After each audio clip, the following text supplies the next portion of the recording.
तपाईहरुको आफ्नो कार्यक्रम कोरिया सन्देश तपाईहरुको आफ्नो कार्यक्रम कोरिया सन्देश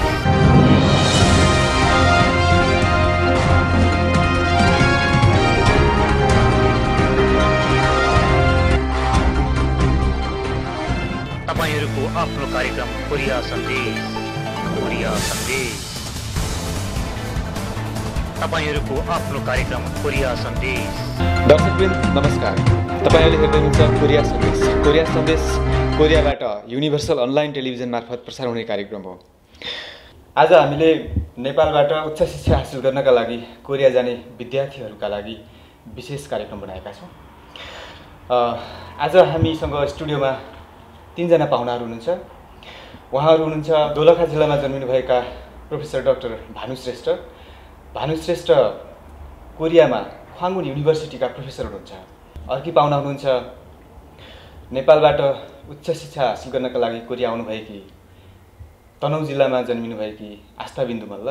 आस्था बिन्दु मल्ल कोरियामा वातावरण विज्ञानमा अनुसन्धान गर्दै हुनुहुन्छ।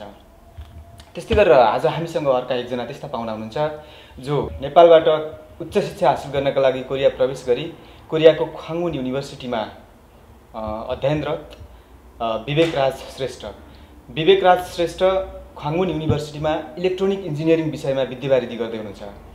विद्यावारिधि गर्ने क्रममा उहाँले इन्जिनियरिङको क्षेत्रमा उल्लेखनीय अनुसन्धान गरे बापत कोरियाको शिक्षा मन्त्रालयबाट भर्खरै सम्मानित हुनुभएको छ। आउनुहोस् उहाँहरूलाई कार्यक्रममा स्वागत गरौँ। यहाँहरू सबैजनालाई कार्यक्रममा हार्दिक स्वागत छ। धन्यवाद। प्रोफेसर डाक्टर भानु श्रेष्ठज्यू, तपाईँको कोरिया बसाइ कस्तो चलिरहेको छ? मेरो बसाइ कोरियामा धेरै रमाइलो छ।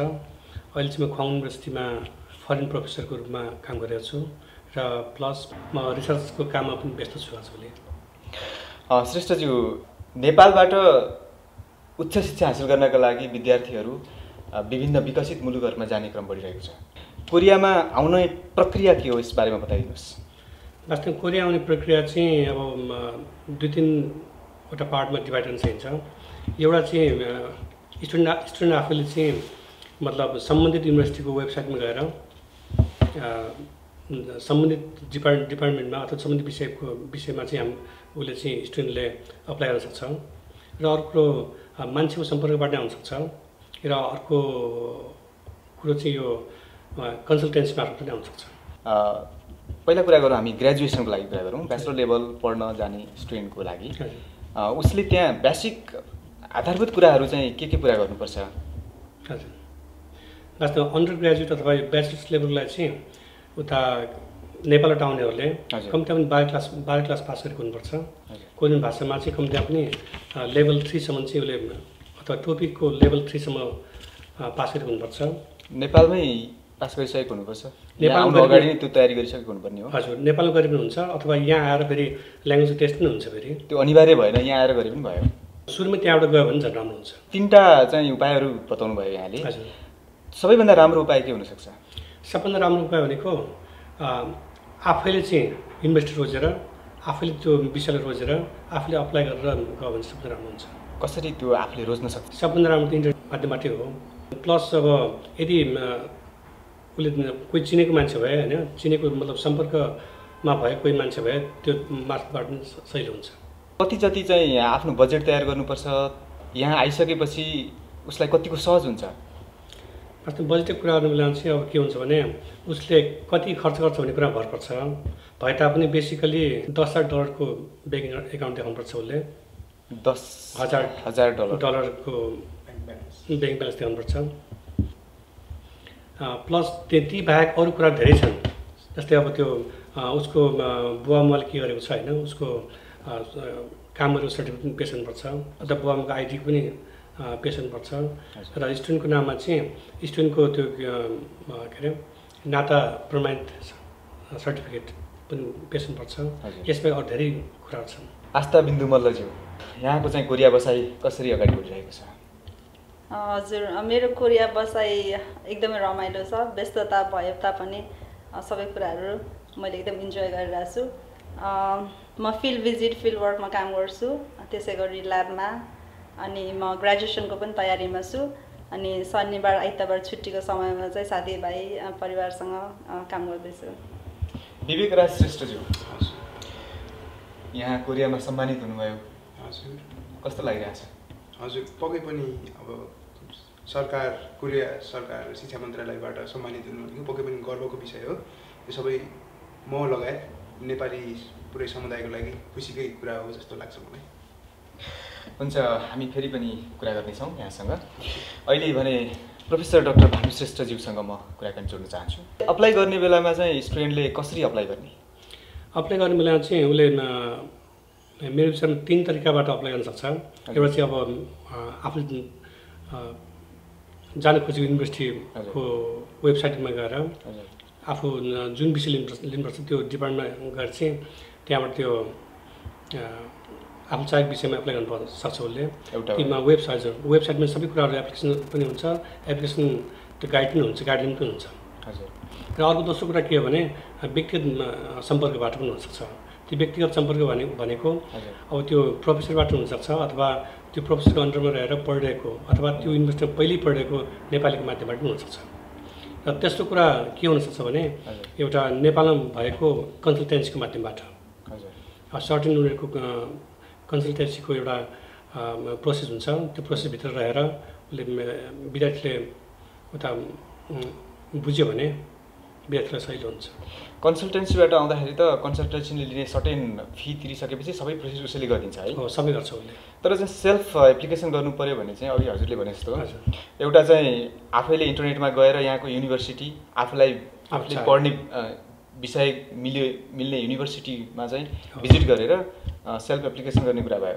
अर्को अहिले भर्खरै भन्नुभयो यहाँ हुने प्रोफेसर अथवा प्रोफेसरको अन्डरमा रहेको आफूले चिनेको स्टुडेन्टसँग सम्पर्क गरेर पनि एप्लाई गर्न सकिन्छ भन्नुभयो। यो पछिल्लो प्रोफेसर अथवा यहाँ रहेको नेपाली स्टुडेन्टको माध्यमबाट एप्लाई गर्ने चाहिँ स्पेसिफिक प्रक्रिया चाहिँ के हो? कसरी फोन गरेर गर्ने अथवा कसरी गर्ने? वास्तवमा फोन गरेर त्यस्तो भन्दाखेरि पनि अब जस्तै अब त्यो म चाहिँ एउटा युनिभर्सिटीमा काम गरिरहेको छु अथवा म चाहिँ प्रोफेसर छु अथवा स्टुडेन्ट छु भने अब मैले त्यो चिनेको त्यो विद्यार्थी यदि हो भने चाहिँ तिमीले यसो गर उसो गर भने चाहिँ मैले इन्फर्मेसन सबै दिन्छु युनिभर्सिटीको कुराहरू।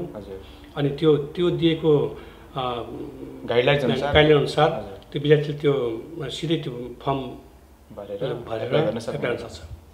विद्यार्थीको माध्यमबाट चाहिँ कसरी? विद्यार्थीको माध्यमबाट पनि त्यही हो, एउटै हो। मतलब सट्टामा चाहिँ सबै विद्यार्थीले सबै त्यो एप्लिकेसन आफूले लिने अनि विद्यार्थीबाटै त्यो यहाँबाट एप्लाई गर्ने भनेको त्यो अनलाइन एप्लिकेसन फर्म भर्ने कुरा भयो। हजुर, है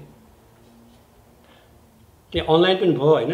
हजुर, सबभन्दा पहिला अनलाइन पनि भयो अनि त्यसपछि अफलाइन भन्नु नभयो एउटा हिसाबले। विद्यार्थी मार्फत गऱ्यो भने अथवा प्रोफेसर मार्फत गऱ्यो भने त्यो अफलाइन भयो नि त। अफलाइन भयो त्यो भन्नु खोजेको फर्म चाहिँ पठाइन्छ।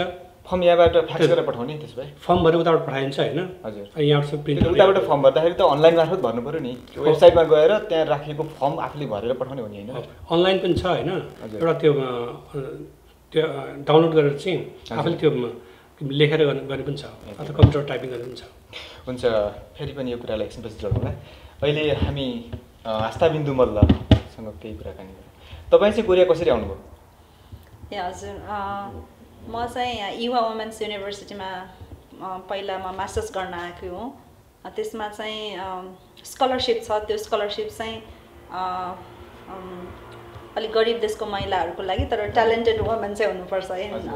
त्यहाँमा चाहिँ युवा global partnership programme EGPP scholarship भनेर छ। त्यो चाहिँ झन्डै 22वटा राष्ट्र गरिब राष्ट्रहरूको लागि चाहिँ स्कलरसिपको व्यवस्था छ। त्यसको लागि चाहिँ अलि राम्रै मार्क्स छ भने तपाईँले डाइरेक्टली अनलाइन अप्लाई गर्न सक्नुहुन्छ। अनि 2टा रेफरेन्स चाहिन्छ। त्यसको लागि चाहिँ युनिभर्सिटीबाट प्रोफेसरले 2 जनाले लेखिदिनुहुन्छ। त्यही हो, मार्कको आधारमा रेफरेन्सको आधारमा चाहिँ उनीहरूले। तपाईँ त्यस्तो एउटा लकी स्टुडेन्ट हुनुभयो जुन सर्टेन कोटाभित्र तपाईँ त्यो स्कलरसिप प्राप्त गर्न सफल हुनुभयो। हजुर हजुर, मैले तपाईँ त्यतिखेर आउने बेलामा नेपालको लागि तपाईँले पाउनुभएको स्कलरसिपको टोटल कोटा नम्बर कति थियो? नेपालको लागि 2टा थियो। एउटा डाक्टर माधवी भट्ट, एउटा माधवी दिदीले पाउनुभयो, एउटा चाहिँ मैले। उहाँले चाहिँ सोसियल साइन्समा, मैले चाहिँ इन्भाइरोमेन्ट साइन्समा।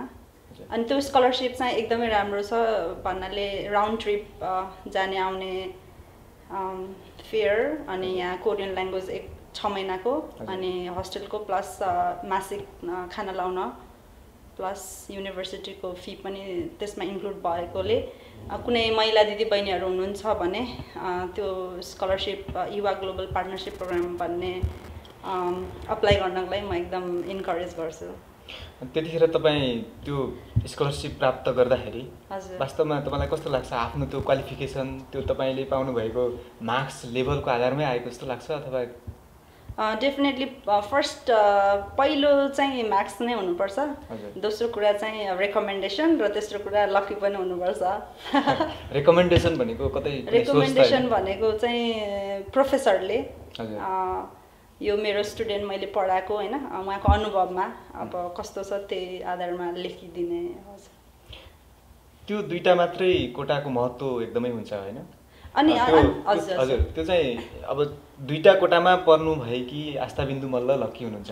हजुर। तर त्यो मैले सोध्न खोजेको चाहिँ के हो भने तपाईँले अहिले त्यहाँ नेपालमा रहेका विद्यार्थीहरूलाई त्यो स्कलरसिपको लागि एप्लिकेसन गर्नका लागि उत्साहित गराउनलाई त्यसमा आधारभूत कुराहरू के हुनुपर्छ भन्ने बारेमा भनिदिनुहोस् न। हजुर एउटा मार्क्स हुनु पर्छ। हजुर मैले एउटा कुरा बिर्सेँ, त्यसमा स्टडी प्लान भनेर छ होइन? त्यो चाहिँ अब धेरैजना स्टुडेन्ट्सहरू चाहिँ पढ्न चाहन्छ तर त्यो स्टडी प्लान यस्तो लेख्नु पर्यो कि म किन यो पढ्न चाहन्छु, यो विषय पढ्न किन चाहन्छु होइन, मेरो अनुभव र भोलि यो पढे मार्फत चाहिँ मैले मेरो देशको लागि के गर्न सक्छु भन्ने एउटा भोलि फ्युचर प्लान पनि त्यसमा इन्क्लुड हुन्छ। कुनै एकदमै धेरैजना पढ्न इन्ट्रेस्टेड हुनुहुन्छ तर कुनै डेस्परेट हुन्छ नि एकदमै म यो पढ्न चाहन्छु भन्ने कुरा चाहिँ प्रस्ताउन सक्यो भने पनि त्यसले केही प्लस पोइन्ट गर्छ। भनेको तपाईँ यहाँ कोरिया आउने बेलामा त्यो स्कलरसिपको लागि एप्लाई गर्दाखेरि तपाईँको त्यहाँको नेपालको स्टडी लेभल चाहिँ कुन लेभलसम्म पास गरिसक्नु भएको थियो? म चाहिँ TU-बाट इन्भाइरोमेन्ट साइन्स पढेको थिएँ तर मेरो रिजल्ट आएको थिएन मास्टर्सको। मैले मास्टर्स सकाउने क्रममा थिएँ नेपालमा। भनेको ब्याचलर डिग्री चाहिँ नेपालमा सकिसक्नु भएको? हजुर हजुर। त्यो ब्याचलर डिग्रीको मार्क्सको आधारमा तपाईँ त्यो स्कलरसिप पाउन सफल हुनुभएको? हजुर हजुर। यो कतिको सहज छ त? तपाईँलाई कस्तो लाग्यो आफ्नो अनुभव? कस्तो हुन्छ भने कहिलेकाहीँ एप्लिकेसनको नम्बरमा पनि भर पर्छ। जस्तै त्यहाँ 50वटा एप्लिकेसन आयो, त्यो एप्लिकेसन मध्ये कहिलेकाहीँ चाहिँ सबै ट्यालेन्टेड आउनुभयो भने गाह्रो हुन्छ, कहिलेकाहीँ चाहिँ एभरेज स्टुडेन्ट अथवा एबभ एभरेज पनि हुन्छ। त्यही भएर मैले भने नि लकको कुरा पनि एउटा हुन्छ भनेर। ओभरअलमा गाह्रै हुन्छ तर गाह्रो भन्दा पनि त्यति नसक्ने चाहिँ होइन। एउटा कुरा नडाँटी भन्नुहोस् त, हुन त तपाईँ फेयरली आउनुभयो होला। हजुर। अहिलेको नेपालको सिचुएसन कस्तो छ? कतै सोर्स फोर्सको आवश्यकता पर्छ पर्दैन त्यस्तोमा? डेफिनेटली अब यहाँ विदेशमा पढ्नलाई चाहिँ सोर्स फोर्स लाग्दैन किनभने उनीहरूको स्क्रिनिङ सबै नै यहाँको प्रोफेसरले हेर्ने हो। अनि उनीहरूको डिसिजन पनि यही कमिटी हुन्छ उहाँहरूले गर्ने भएकोले नेपालमा सोर्स फोर्स धेरै क्षेत्रमा लाए पनि एउटा शैक्षिक क्षेत्रमा चाहिँ मेरो विचारमा अलि विदेश आउने बेलामा चाहिँ त्यति रोल प्ले गर्दैन जस्तो लाग्छ। भनेपछि नेपालमा रहेको त्यो एउटा एकदमै ब्रिलियन्ट स्टुडेन्ट जसले एकदम राम्रो मार्क्स स्कोर गरेको छ उसले चाहिँ यस्ता कोटाहरूमा यो कोरियाले नेपालका लागि छुट्याएका यी स्कलरसिप 100% स्कलरसिपहरूमा अप्लाई एकदम निश्चिन्त भएर अप्लाई गरे हुन्छ। सोर्स फोर्स चाहिएला मेरो सोर्स फोर्स छैन भनेर त्यस्तो चाहिँ चिन्तित हुनुपर्ने देखिँदैन। हजुर हजुर। यदि नेपालमै छान्ने भए नेपालकै मान्छेले छान्ने भए चाहिँ अब भएको घटनाहरू सुनाइरहेको छु तर यो चाहिँ अब कोरियन सरकारले छान्ने भएको अथवा यहाँको युनिभर्सिटीमा कमिटी हुन्छ उहाँहरूले छान्ने भएकोले मेरो विचारमा हजुरले भने जस्तो छैन। हुन्छ, अहिले फेरि पनि तपाईँसँग अरू कुराकानी गरौँला। अब दर्शकवृन्द हामी फेरि कोरिया आएर अध्ययन गर्दाखेरि विद्यावारिधीका लागि पेपर लेखेर त्यो पेपर पनि फेरि यस्तो कि यहाँ भएका विभिन्न सङ्ख्यामा रहेका विद्यार्थीहरूको जमातबाट सबैभन्दा उत्कृष्ट पेपर लेखेर उल्लेखनीय अनुसन्धान गरे बापत सम्मानित हुनुभएका विवेकराज श्रेष्ठ उहाँसँग हामी फेरि कुराकानी गरौँ। विवेकराज श्रेष्ठज्यू, तपाईँ चाहिँ यहाँ कोरिया कसरी आउनुभयो पहिला त्यो बताइदिनुहोस्। हजुर, म नेपालमा चाहिँ मेरो BE सकिसकेपछि पुजो क्याम्पसमा पार्ट टाइम टिचरको रूपमा काम गर्थेँ। त्यतिखेर ख्वाङ युनिभर्सिटीबाट एकजना प्रोफेसर कोइकाको कार्यक्रम लिएर उता नेपाल आउनुभएको थियो। हजुर। त्यस क्रममा उहाँसँग भेटघाट भइसक्दाखेरि उहाँले कोरियाको ख्वाङ युनिभर्सिटीमा अप्लाई गर्नको लागि इन्करेज गर्नुभयो। अनि मैले ख्वाङ युनिभर्सिटीको होम पेज हेरेर आफूलाई मन परेको ल्याब यसो खोजेर उहाँलाई भने उहाँले चाहिँ यहाँको प्रोफेसरसँग कन्ट्याक्ट गरेको भयो होइन। अनि त्यसपछि मैले यताको प्रोफेसरलाई कन्ट्याक्ट गरिसकेपछि उहाँसँग इमेलहरू भयो अनि मेरो सिभी रिज्युमहरू सबै हेरिसक्नु भएपछि उहाँले प्रक्रिया अगाडि बढाउनलाई मलाई सल्लाह दिनुभयो। त्यसपछि उहाँले चाहिँ हाम्रो यहाँ प्रोफेसर हुनुहुन्छ प्रोफेसर भानु श्रेष्ठ उहाँको मार्फत नै सबै प्रक्रियाहरू अगाडि बढाइदिनु भयो र मलाई यता आउनको लागि अवसर प्रदान गर्यो। त्यो चाहिँ तपाईँले सेल्फ एप्लिकेसन गरेर आउनुभएको? हजुर। त्यो कुनै स्कलरसिप त होइन? यो चाहिँ प्रोफेसरले नै प्रोभाइड गर्ने स्कलरसिप हो एक किसिमको।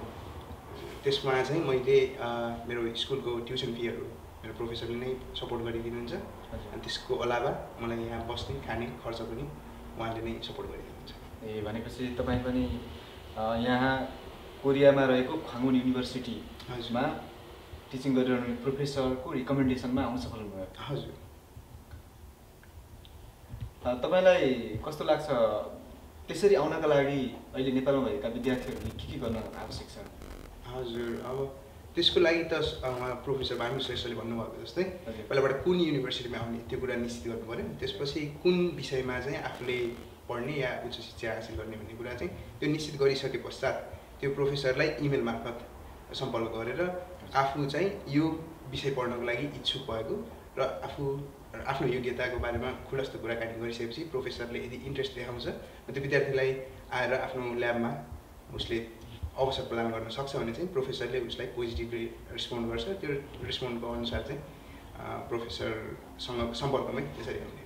तर त्यो रेस्पोन्स चाहिँ टाइममा हुन्छ हुँदैन भन्ने के ग्यारेन्टी हुन्छ? अनि पोजिटिभली नेगेटिभली हुने भन्ने त फेरि अर्को विषय भयो। हजुर, प्रोफेसरले हर बखत रेस्पोन्ड गर्ने जरुरी छैन होइन।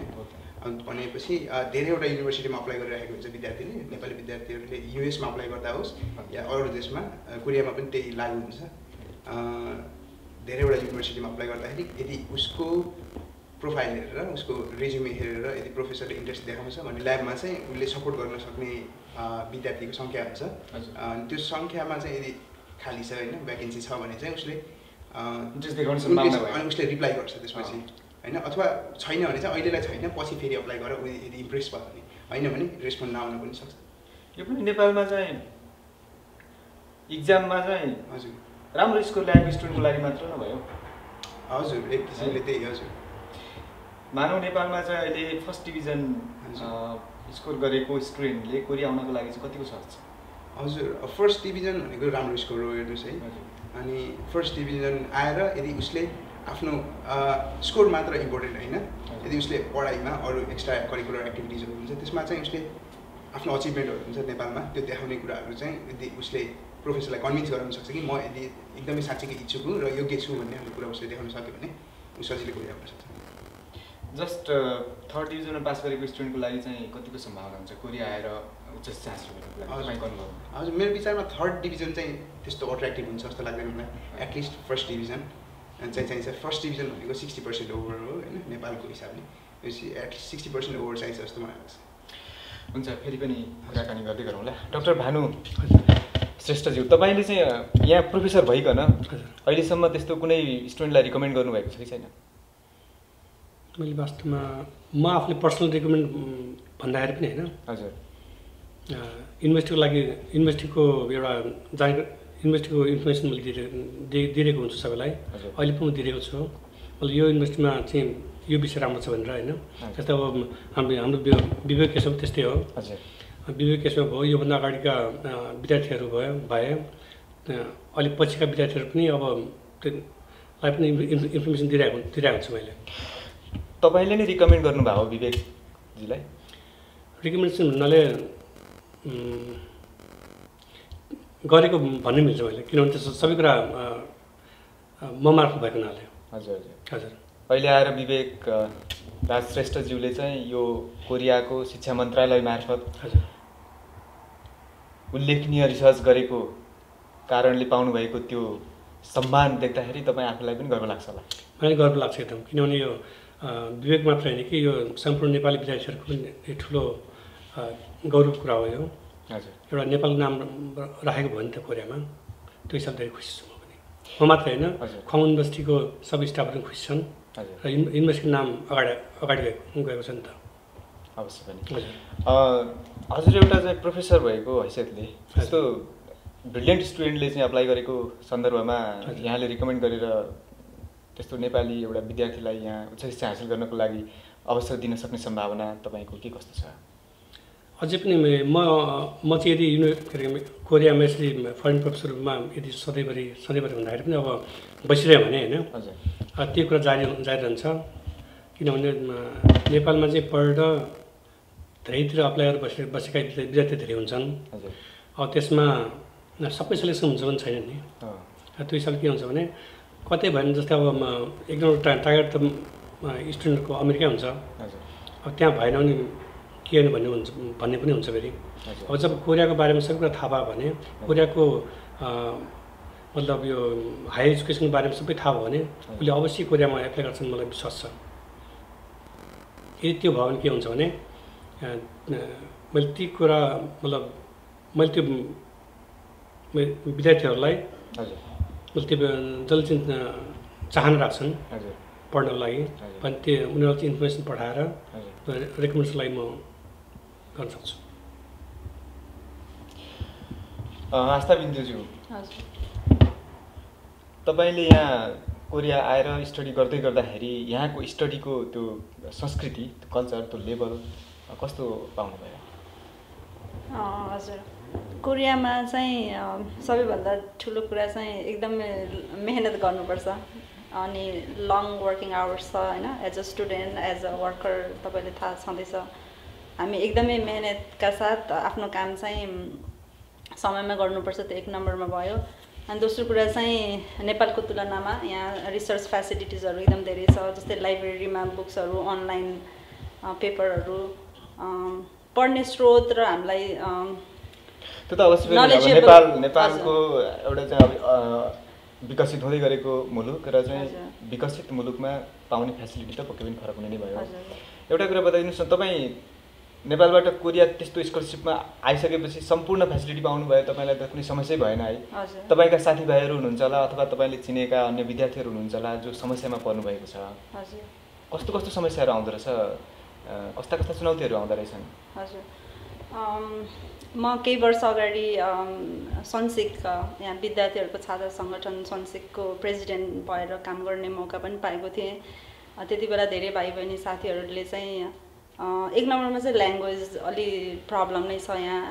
त्यो बाहेक अब बस्न खानको लागि अब ट्युसन फी प्रोफेसरले दिए पनि बस्न खान साउल अथवा कोरिया जस्तो देशमा धेरै महँगो नै छ। त्यो हिसाबले कतिजनाले आर्थिक हिसाबमा पनि अलिकति अप्ठ्यारो परेको पाएको छु।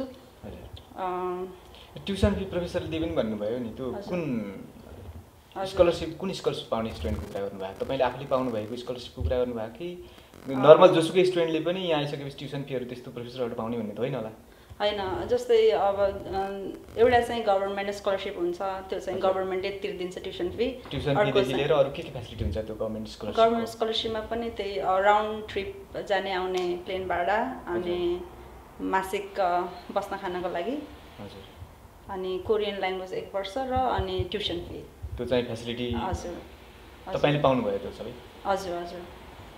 यहाँ मैले जोड्न खोजेको चाहिँ नर्मल स्टुडेन्ट, हजुर, उहाँहरूलाई चाहिँ यहाँ आइसकेपछि के समस्याहरू हुँदो रहेछ तपाईँले के बुझ्नु भएको छ? अब सबैजना चाहिँ सेल्फ स्कलरसिपमै आएको हुँदैन। कतिपय स्टुडेन्ट्सहरू छ आफ्नै खर्चले पनि आउनुभएको छ, सेल्फ स्टडी। उहाँहरूको लागि पनि मेन प्रब्लम चाहिँ अब जब पाउँदैन।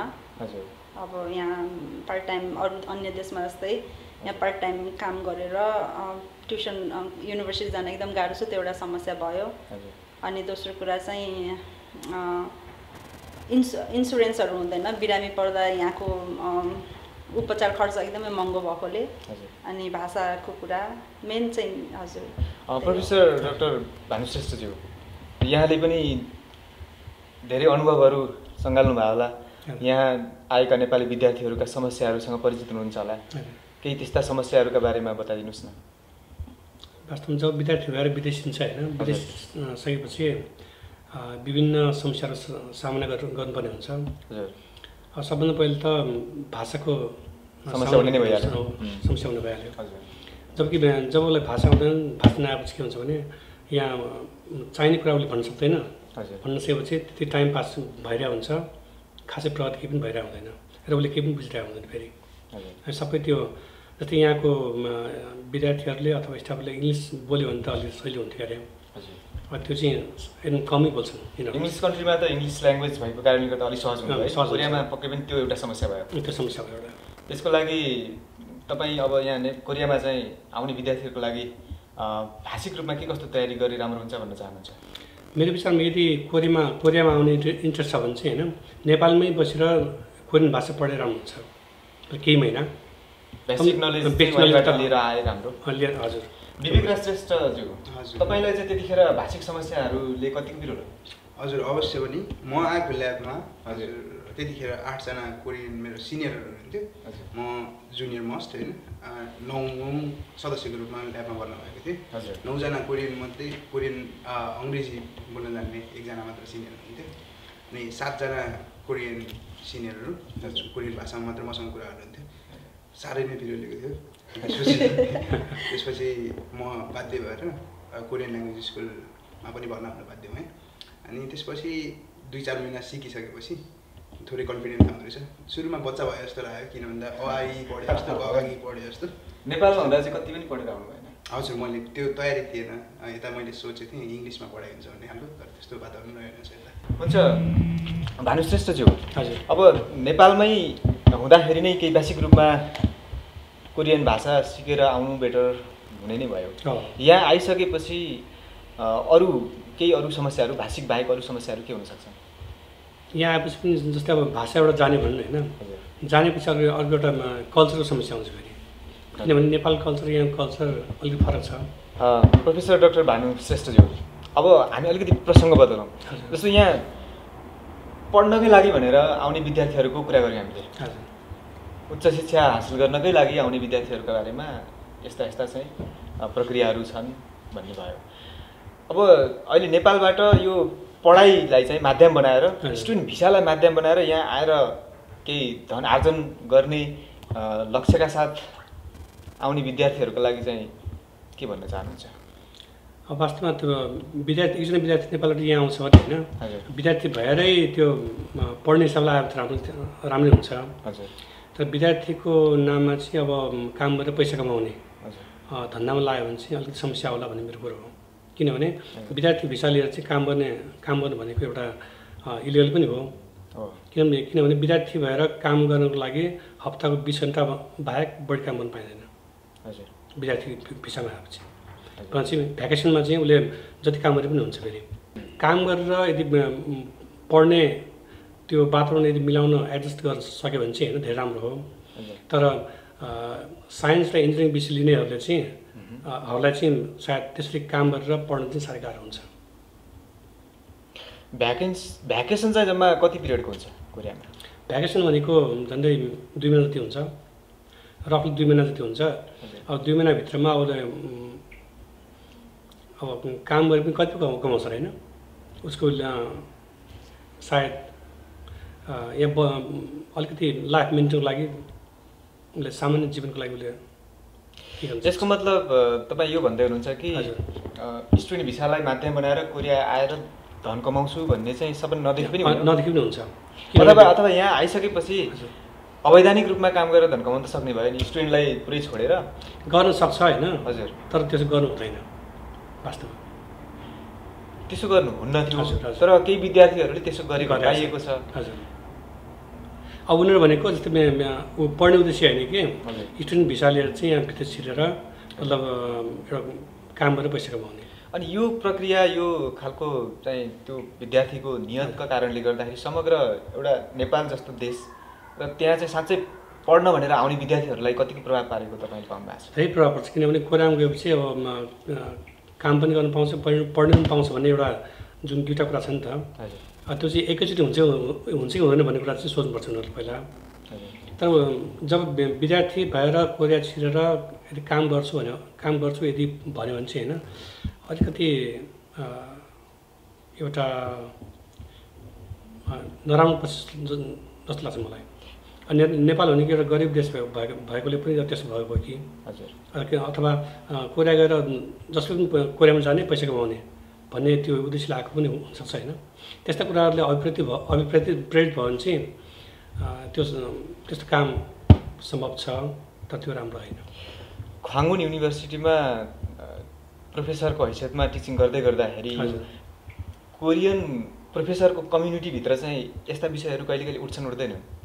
यस्ता कुराहरू वास्तवमा के छ भने जस्तै एक्जाम अन्डर ग्रेजुएट एउटा लेभलको कुरा लिउँ अथवा ब्याचलर्स लेभलको एउटा कुरा लिउँ, उसले चाहिँ जस्तै अब उसको यदि पर्फर्मेन्स अथवा जिपे राम्रो छ अथवा त्यो 3.0सम्म चाहिँ मेन्टेन गरेर आयो भने चाहिँ वास्तवमा सबैले उसलाई मतलब इन्करेज गर्छ पढ्नलाई होइन।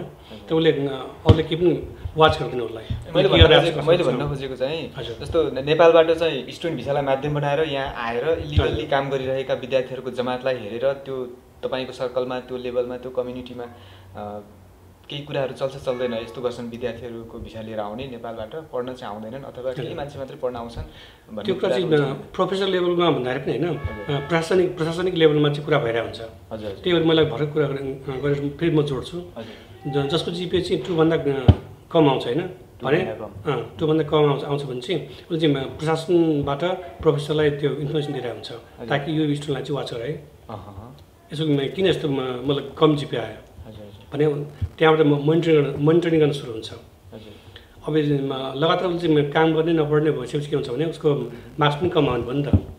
भने चाहिँ यस्तो विद्यार्थीलाई चाहिँ अब प्रशासनिक रूपमा केही न केही हुन्छ होइन। तर वास्तवमा उनीहरूले अब त्यो फेलै भयो भने त अलिक कुरा भयो होइन। यदि पास भयो भने मेरो विचारमा त्यो पासै हुन्छ भने त्यो छैन, फेरि ग्यारेन्टी छैन त्यो हिसाबले अलिकति समस्या आउँछ इन्भेस्टमा पनि। प्रोफेसरज्यू तपाईँले आफूले स्टडी गर्नुभएको चाहिँ सब्जेक्ट इलेक्ट्रोनिक इन्जिनियरिङ नै हो है? हजुर। तपाईँले किन त्यो आफ्नो त्यस्तो चाहिँ त्यो बहुप्रतिभा त्यो प्रतिभालाई आफ्नो देशमा गएर चाहिँ प्रयोग गर्नुको सट्टा कोरियामै किन प्रयोग गर्नु? यो प्रश्न धेरै राम्रो पनि हो, म प्रति एउटा चुनौती पनि हो। किनभने यस्तो प्रश्न भयो मैले धेरै सुनेको छु। यसको बारेमा के भन्न चाहन्छु भने होइन, म कोरियामा गएँ, मतलब ब्याचलर्स लेभल पास गरेर उता गइसकेपछि 1-2 ठाउँ मैले अप्लाई गरेँ। त्यो अप्लाई गरिसकेपछि मैले त्यो काम पाउने अवसर पाएँ मैले। तर समस्या कुरो के हुँदो रहेछ भन्दाखेरि मैले जानेको छु होइन, जुन मैले जानेको छु त्यहाँ मैले त्यो अप्लाई गर्न सक्दिनँ म। किनभने नेपाल गइसकेपछि नेपालको वातावरण मैले काम गर्नुपर्छ भने मैले पढेको एउटा छ होइन, पनि त्यहाँ अर्को काम गर्नुपर्ने बाध्य हुन्छ मलाई। भनेपछि भनेको मतलब नेपालबाट यहाँ स्टडी गर्ने स्टुडेन्टको रूपमा आउँदाखेरि यहाँको कल्चर र यहाँको कल्चरलाई एडजस्ट गर्न त्यतिखेरको त्यो चुनौती, अहिले यहाँको कल्चर तपाईँले चाहिँ सिकिसक्नु भएको छ, फेरि नेपालमा गएर नेपालको कल्चरमा एडजस्ट हुन गाह्रो हुन्छ भन्नुभएको? हजुर। किनभने त्यो नेपालमा चाहिँ अब इन्फ्रास्ट्रक्चर एकदमको कमी छ। त्यो हिसाबले हामीले त्यहाँ वास्तवमा केही पनि गर्न सक्दैन भन्दाखेरि चाहिँ अब समस्या हुन्छ होइन। तर मैले पढेको अनुसार त्यहाँ जुन अप्लाई गरेर मैले इम्प्लिमेन्ट गर्नु चाहिँ अलिक गाह्रो हुन्छ। किनभने मेरो वास्तवमा मेजर विषय भनेको मेरो चिप डिजाइन हो। चिप डिजाइन भनेको सेमी कन्डक्टर मतलब चिप डिजाइन हो भनेको आइसिसी भन्छ नि हामीहरू। ती आइसिसी बनाउने डिजाइन गर्ने काम गर्छु म। भनेपछि नेपालमा गएर म त्यो डिजाइन गर्छु भनेर होइन त्यसमा बस्यो भने के हुन्छ, काम पनि पाउँदैन मैले त्यो ठाउँ पनि मैले पाउँदैन कि। त्यसपछि नेपालमा के कस्तो चाहिँ इन्फ्रास्ट्रक्चर डेभलपमेन्ट भएको खण्डमा तपाईँले आफूले सिकेको नलेज एप्लाई गर्न सक्नुहुन्छ? त्यहाँ के भइदिनु पऱ्यो त? अब एउटा कुरो के हो भने अब सरकारकै मुख ताक्ने भन्ने कुरा आउँछ फेरि होइन, त्यो कुरा म गर्दिनँ। तर म आफै त्यहाँ गएर म आफैले एउटा विदेशी प्रोजेक्ट लगाएर चाहिँ होइन त्यस्तो किसिमको वातावरण मैले अथवा इन्फ्रास्ट्रक्चर तयार गरेँ भने मैले आफूले काम गर्ने वातावरण पाउँछु, ल म जस्तै पढ्ने अरूले पनि काम गर्ने वातावरण पाउँछ। भन्नु अर्थ म आफैले गर्नुपर्ने सबै कुराहरू। यदि हामीले सरकार मुख तान्यो भने सरकारले के पनि हुन्छ, किनभने राजनीतिक उसमै रुमलीको छ सरकार। त्यो हिसाबले जबसम्म त्यो सरकार आफ्नो त्यो राजनीतिक रणभुल्लमा रुमलीको हुन्छ त्यतिखेर जनता अथवा त्यतिखेरसम्म चाहिँ यस्ता प्रतिभाहरू विदेशमै पलायन हुनुको विकल्प छैन भन्ने बाध्य भइन्छ। हजुरको भविष्यको योजना नेपालप्रति केही गर्ने भन्ने केही छैन? वास्तवमा छ त्यो। वास्तवमा यो सधैँभरि यहाँ बसिरहनु होइन, मतलब पछि नेपालमा गएर चाहिँ आफूले पढेको कुराहरू अरूलाई सिकाउने र सकेसम्म चाहिँ आफूले जुन वातावरणमा पढेको छ ती वातावरण त्यहाँ बनाउने, त्यो मेरो उद्देश्य छ नेपालमा गएर। यहाँको यो उद्देश्य हुन सकोस्, हाम्रो शुभकामना छ। धन्यवाद। अब फेरि आस्थाबिन्दु मल्लसँग म दुई कुरा गर्न चाहन्छु। तपाईँ चाहिँ अहिले यहाँ कुन विषयमा विद्यावारिधि गर्दै हुनुहुन्छ? अहिले चाहिँ म वातावरण विज्ञानको विद्यार्थी हो। मैले चाहिँ मौसम परिवर्तनको असर चाहिँ कोरियामा भएको जङ्गल र कृषि क्षेत्रमा त्यसको प्रभाव हेरिरहेको छु। कोरियाको कल्चरमा कोरियाको जङ्गल, कोरियाको कृषि क्षेत्रलाई हेरेर अनुसन्धान गरेर नेपालमा त्यसको भोलि उपयोगिता कस्तो होला जस्तो लाग्छ यहाँलाई? वास्तवमा भन्नुपर्दा मैले यहाँ जे पढिरहेको छु, जे सिकिरहेको छु, नेपालको लागि एकदमै महत्त्वपूर्ण छ। हजुर हजुर। कृषिको क्षेत्रमा अनुसन्धान गर्दै हुनुहुन्छ, वातावरणको क्षेत्रमा अनुसन्धान गर्दै हुनुहुन्छ। नेपाल एउटा कृषि प्रधान देश भएको कारणले पनि अवश्य पनि त्यसको महत्त्व त हुने नै भयो। तर तपाईँ पनि डाक्टर, प्रोफेसर जस्तै अब यहाँ अवसरहरू नेपालभन्दा राम्रा छन्, त्यही अवसरलाई चाहिँ उपयोग गरेर यहीँ बसिरहने त त्यस्तो छ कि छैन? वास्तवमा भन्नुपर्दा जति पनि युवाहरू यहाँ जति पनि उच्च शिक्षा हासिल गरेका म लगायत अन्य देशमा पनि धेरैजना हुनुहुन्छ, सबैको मन नेपालमै हुन्छ, नेपालकै लागि के गर्छु भन्ने हुन्छ। तर खास सरकारले अब यस्तो कुराहरूमा पनि ध्यान दिनुपर्ने अवस्था आइसकेको छ। तपाईँले देख्नुभएको छ नि, हामी खालि कुर्सीको लागि राजनीतिक क्रान्तिमै नै रुमल्लिएको धेरै वर्ष भइसक्यो। संविधान त दिन सक्नुभएको छैन। अब देशको यस्तो मौसम परिवर्तन, यस्तो इन्जिनियर, टेक्नोलोजी, जबसम्म यस्तो कहिले ध्यान जाने भनौँ न, जबसम्म सरकारले यो कुराहरूमा ध्यान दिँदैन हाम्रो विकास एकदमै ढिला हुन्छ। किनभने जब यस्तो प्रतिभा भएको युवाहरूलाई नेपालमा लान सके, अनि किनभने अहिलेको जेनेरेसनलाई पनि हामीले यही कुरा सिकाउन सक्यौँ भने उनीहरू पनि अवसरको लागि विदेश जानु पर्दैन नि। कृषिको क्षेत्रमा चाहिँ तपाईँले ठ्याक्कै यहाँ गरेको अनुसन्धान के हो? हजुर, कृषिका पनि त विभिन्न पार्ट्सहरू। हजुर, कृषिको थुप्रै पार्टहरू छ। मैले हेरेको चाहिँ धानमा हो। खास हामीले अहिले मेन हेरेको चाहिँ सिँचाइ कतिसम्म दियो भने त्यसको उब्जनी बढी हुन्छ। हामीले पानी दिने भनेर पानी प्रशस्त दिनु पर्दैन। विवेकराज श्रेष्ठज्यू, तपाईँ इन्जिनियरिङको स्टुडेन्ट, तपाईँले अनुसन्धान गरेको विषय चाहिँ के हो इन्जिनियरिङभित्र? हजुर, म मेजर चाहिँ इलेक्ट्रोनिक इन्जिनियरिङमा गर्दैछु। हजुर, अनि त्यस अन्तर्गत मेरो रिसर्चको टपिक चाहिँ फोटोनिक्स हो। फोटोनिक्स भनेको कस्तो भन्दा फोटोन भनेको लाइट सम्बन्धी हो, अनि फोटोनिक्स भन्ने चाहिँ इलेक्ट्रोनिक्ससँग मिसिएर चाहिँ अप्टिक्स प्लस इलेक्ट्रोनिक्स मिसिएर चाहिँ फोटोनिक्स भन्ने अर्को रिसर्च फिल्ड छ होइन। त्यसमा चाहिँ प्रकाश र इलेक्ट्रोनको इन्टर कन्भर्सन भनेको चाहिँ प्रकाशबाट इलेक्ट्रोन र इलेक्ट्रोनबाट प्रकाश कसरी बनाउन सकिन्छ भन्ने कुरामा लेजरहरू जस्तै होइन।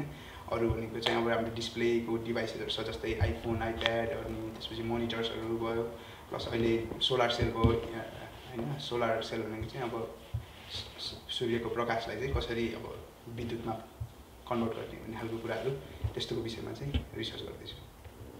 रिसर्च अहिले सकिसक्यो होइन तपाईँको? होइन, अझै मेरो 1 वर्ष बाँकी छ विद्यावारिधि पाउनु अगाडिको लागि। 1 वर्ष अझै पनि रिसर्चमै छु। अहिले त्यही फोटोनिक्समा उल्लेखनीय अनुसन्धान गरे बापत पाउनुभएको सम्मानको कुरा जुन भइरहेछ नि। हजुर, भनेको त्यो अनुसन्धान चाहिँ कम्प्लिट नभइकनै पनि बिचमै तपाईँले त्यो सम्मान पाइसक्नु भएको? हजुर, यहाँ शिक्षा मन्त्रालयबाट, कोरियाको शिक्षा मन्त्रालयबाट एउटा BK 21+ भन्ने जुन प्रोजेक्ट छ त्यसमा सहभागी भएको अवधिभर चाहिँ आफूले दिन सकेको शोधपत्रहरू लगायत आफ्नो पेटेन्टहरू हुन्छ, त्यसमा चाहिँ कतिको उल्लेखनीय योगदान गर्यो भनेको चाहिँ रिसर्चको रिजल्ट्सहरू चाहिँ कतिको उल्लेखनीय छ भन्ने खालको आधारमा चाहिँ दिने त्यो सम्मान थियो। यो तपाईँले गर्दै गर्नुभएको अनुसन्धानको फिल्ड हजुर टेक्निकल फिल्ड हो, यो नेपालमा गएर अप्लाई गर्न सक्ने त्यस्तो वातावरण कस्तो छ? हजुर, अवश्य पनि अब कुनै पनि टेक्नोलोजीको इम्प्लिमेन्टेसन कुनै पनि कन्ट्रीमा गर्न नसक्ने भन्ने हुँदैन। अब जस्तै अब इलेक्ट्रोनिक्स अन्तर्गत जुन म फोटोनिक्समा गरिरहेको छु होइन, अब त्यस अन्तर्गत पनि अहिले नेपालमा चाहिँ रिन्युएबल इनर्जी भनेर चाहिँ जुन पुनः नवीकरणीय ऊर्जा हुन्छ होइन, त्यस अन्तर्गत चाहिँ सोलर सेलहरू चाहिँ अब इन्स्टल हुँदैछ। सोलर प्लान्टहरू नै राखेर मेगावाट इनर्जीहरू निकाल्ने होइन, इलेक्ट्रिसिटी निकाल्ने भन्ने खालको कुरा भइरहेको जुन परिस्थिति छ, त्यो अन्तर्गत चाहिँ नेपालमा गएर केही गर्न सकिन्छ भन्ने त अवश्य पनि छ। हुन्छ, विवेकराज श्रेष्ठज्यू, फेरि पनि अहिले पछि केही कुराकानी गरौँला। प्रोफेसर डाक्टर भानु श्रेष्ठज्यू, हजुर, कोरियामा स्टडी गर्ने स्टुडेन्टहरूले मेहनत साथ स्टडी गर्नुभयो भने त्यसपछि त्यो स्टुडेन्टले चाहिँ राम्रो स्कोर गरेर यहाँ चाहिँ उत्कृष्ट ठहरिएको अवस्थामा त अवश्य पनि त्यो विभिन्न खालका अवसरहरू नपाउने भन्ने कुरै भएन। अब नर्मल्ली यहाँ चाहिँ विद्यावारिधि गरिसकेका स्टुडेन्टहरूले चाहिँ के कस्ता अवसरहरू पाउन सक्छन्? कोरियामा के कस्ता अवसरहरू छन्? जस्तै कोरियामा पिएचडी गरेर अथवा मास्टर लेभल पास गरेर चाहिँ यहाँ चाहिँ विभिन्न अवसर पाउने सम्भावना बढी हुन्छ। जस्तै पिएचडी गऱ्यो भने ऊ चाहिँ एउटा प्रोफेसरको मतलब प्रोफेसरको लागि त्यो क्वालिफाइड हुन्छ।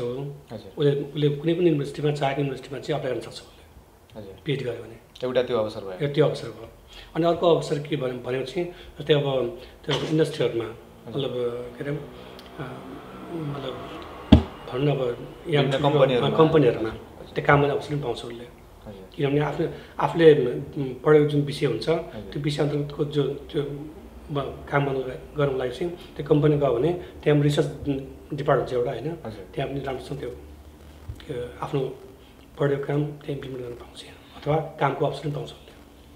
नेपाली स्टुडेन्टले कोरियामा आएर त्यसरी दक्षता हासिल गरिसकेपछि उसले अवसर पायो भने यहाँका कोरियाका नागरिकहरूले पाउने अवसर र विदेशीहरूले पाउने अवसरको बिचमा भिन्नता अनि सुविधाहरूमा के कस्तो भिन्नता अथवा भिन्नता नभएको के कस्तो अनुभव छ यहाँको? मेरो विचारमा खासै भिन्नता छैन। किनभने कोरियनले त्यो लेभलमा पाउने त्यो कोरियनले र त्यो लेभलको त्यो हाम्रो नेपालीले अथवा विदेशी विद्यार्थीले बराबर नै पाउँछ जस्तो लाग्छ। जहाँसम्म लाग्ने सुविधा कुरा हुन्छ, सुविधा कुरा भनेको उनीहरूको नियमअनुसार हुन्छ, नियमअनुसार उसले सबै पाएको हुन्छ। आस्थाबिन्दु मल्लज्यू, तपाईँ कृषि क्षेत्रमा वातावरणको क्षेत्रमा अनुसन्धान गर्दै हुनुहुन्छ। तपाईँलाई कतिको ढुक्क लागेको छ कि मैले यो कम्प्लिट गरिसकेपछि कोरियामा पनि विभिन्न अवसर पाउँछु होला भनेर? हजुर, कोरियामा यसको फ्युचर राम्रो नै छ। हजुर, मैले मेरै ल्याबमा पनि कन्टिन्यू गर्न सक्छु। आफ्नै ल्याबमा पनि तपाईँले त्यहीँ जागिर पाउन सक्नुहुन्छ? हजुर हजुर। त्यतिसम्मको ठुलो आशा छ तपाईँ? किनभने हामी अब 5-6 वर्ष भयो, 5 इयर्स भयो, अब सबै थाहा छ नि त, जङ्गलहरूमा जाने अनि खेतहरूमा अनि कस्तो कस्तो काम हामी अलरेडी युज टु भइसकेको भएर अनि काम गरिरहेको जानिरहेको आफ्नो स्टुडेन्टलाई प्रोफेसरहरूले 2-3 वर्ष नराख्ने भन्ने चाहिँ हुँदैन। नेपाल एउटा कृषि प्रधान देश भएको कारणले गर्दाखेरि तपाईँले सर्ट टर्म सर्भिस पनि त गर्न सक्नुहुन्छ नि है? समाज सेवाको हैसियतले गएर चाहिँ कृषकहरूसँग भेटेर कुनै पनि एउटा निश्चित जिल्ला कृषकहरूलाई भेला गराएर एउटा सेमिनार गराएर तपाईँले त्यो आफूले सिकेको क्षमता आफूले सिकेको दक्षतालाई सर्भिसको रूपमा प्रयोग गर्न पनि सक्नुहुन्छ नि है? केही समय गएर त्यस्तो गर्नुभएको छ अहिलेसम्म? अहिलेसम्म त छैन, तर अलि योजना चाहिँ छ मेरो। जस्तै मेन चाहिँ हामीले जुन उपकरण युज गरिन्छ नि, प्रयोग गरिन्छ, त्यो चाहिँ अलिक महँगो पर्न आउँछ अहिले। अब त्यो उपकरण पार्सियल्ली नेपाल गभर्मेन्टले किन्नलाई अथवा केही समयको लागि प्रयोगको लागि सहयोग गर्नुभयो भने चाहिँ एक्सपेरिमेन्टको रूपमा हामीले जुनसुकै क्षेत्रमा गएर 5-6 महिनाको लागि गर्न सकिन्छ। विवेकराज श्रेष्ठज्यू, तपाईँलाई चाहिँ नेपाल सरकारले योग्य ठहराएर कोरियामा यस्तो राम्रो चाहिँ विषयमा त्यस्तो उल्लेखनीय अनुसन्धान गरेको भनेर अहिले भर्खरै बोलाएर जानुहुन्छ? हजुर, अवश्य पनि। मेरो त योजना पनि त्यही नै छ। हामी साथीहरूसँग सल्लाह गरिरहेका हुन्छौँ नेपालमा गएर के गरेर फर्केर के गर्न के सकिन्छ भन्ने खालको कुरा। म उदाहरणको लागि केही व्यक्तिहरूको नाम यहाँ लिन चाहन्छु। जस्तै भर्खर कोरियाबाटै ग्रेजुएट भएर पोस्ट डक गरिसक्नु भएको छ उहाँले, डाक्टर अनुपमा श्रेष्ठ हुनुहुन्छ। उहाँ यहीँबाट प्रोजेक्ट लिएर नेपाल फर्केर नेपालमै रिसर्च गर्दै हुनुहुन्छ भर्खर।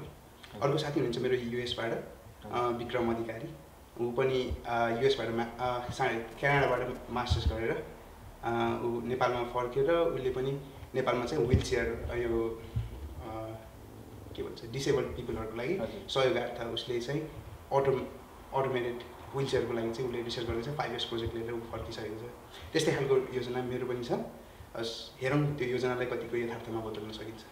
सोलर सिस्टमको पनि विषय पर्यो होइन तपाईँ? Solar cell. हजुर, सोलर सेल। हजुर, बिजुली निकाल्ने। हजुर, त्यो त नेपालको लागि एकदमै उपयोगी कुरा हो नि। हजुर, अहिले नेपालमा लगानी पनि भइरहेको छ त्यो क्षेत्रमा। अब म एक अनुसन्धानकर्ताको हिसाबले अनुसन्धानलाई चाहिँ कसरी नेपालमा पुर्याउन सक्छु भन्ने खालको कुराको विषयमा चाहिँ हामी साथीहरू सल्लाहमै छौँ। अनि यदि केही खण्डमा सबै सिचुएसन फेभरेबल भयो र नेपाल जान सकियो त्यो योजना लाई यदि यथार्थमा बदल्न भनेर भन्ने हो भने अवश्य पनि हाम्रो सपना भनेको चाहिँ कस्तो भन्दा नेपालमै चाहिँ अप्टिक्सको जुन रिसर्च हुने स्कुल लेभलदेखि नै पढ्ने र रिसर्च उच्च रिसर्च पनि आइटी रिसर्च पनि त्यही गर्न सकिने हाम्रो वातावरण बनाउने चाहिँ हाम्रो दीर्घकालीन योजना हो। तर चाहिँ तपाईँलाई चाहिँ नेपालमा पाउने त्यो सुविधाभन्दा कोरियन सरकारले अथवा कोरियाको कुनै पनि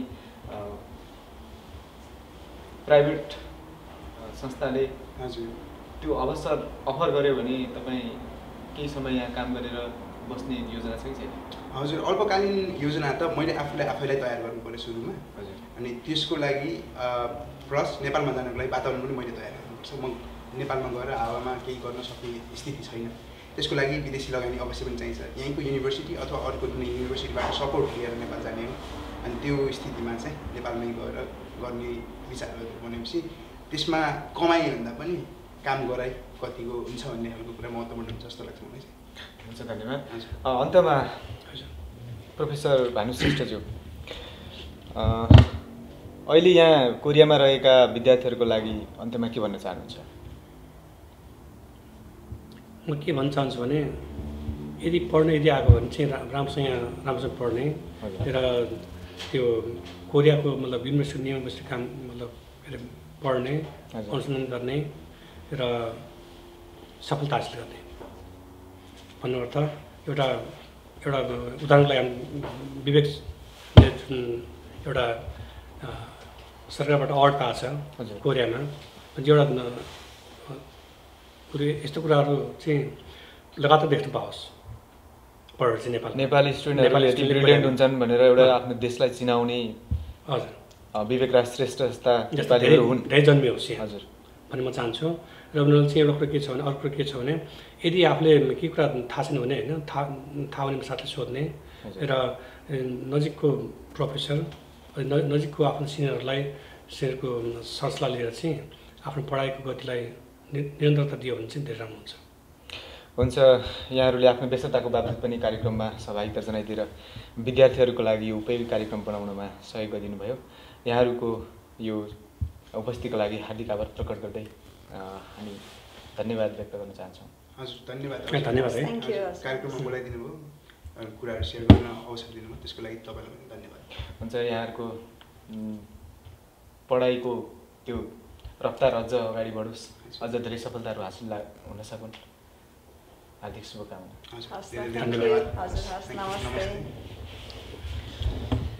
हवस् त दर्शकवृन्द, हामी अब कार्यक्रमको अन्त्यमा आएका छौँ। क्यामेरा पर्सन नरेन्द्र श्रेष्ठको साथमा म रमेश सारोला आजको यस कार्यक्रमबाट